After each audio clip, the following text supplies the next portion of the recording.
शाबा main शाबा मुस्तफा पाकिस्तान गुजरात की शान है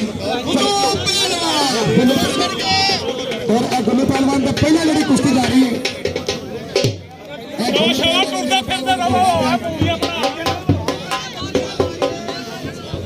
भारी तुसी बोलो मैं तो साडी बाबा बाबा शाबा में आते शाबा में अगे जरा मुंडा खोलदा पे इस खिलाड़ी का नाम है अमीन पहलवान गुजराती का खलीलपुर शहर कला दा तलक दी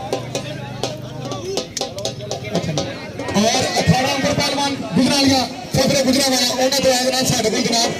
क्या बात है मीन क्या बात है भी कुश्ती लड़ने लगा मुझे लड़ना तो अगले पासे मुबशर की कुश्ती शुरू हो गई है बंदे पड़ा कर दे थोड़ा जिहा यार इधर मुबशर की कुश्ती शुरू हो गई है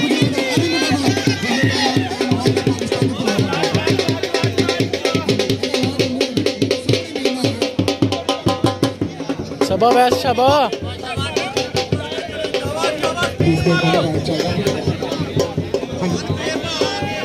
और अली बाबा मूवीज वाले जनाब उस प्रोग्राम को मैं उन्होंने शुक्रिया अदा करना अपने कैमरा दूसरे जो साढ़े न्यूज़ लाइव चलाने के जनाब न्यूज़ दोनों का शुक्रिया अदा करना सोशल मीडिया का दौर है अजकल पता हाँ जी अजकल पता नहीं लगता मेरा बंदा चोर है हाँ जी कोई बैठे हुए अपने भराए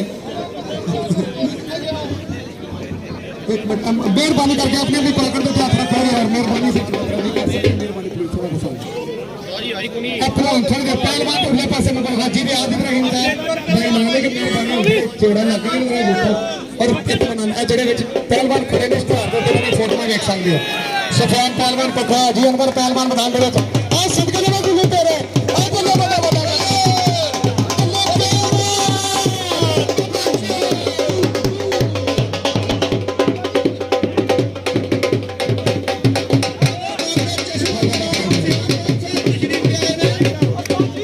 शाबा बोल भी आगे है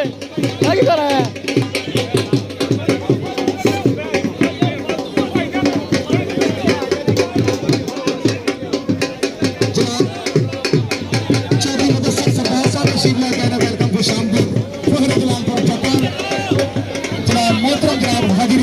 शाबा बहन शाबा बच्चे शाबा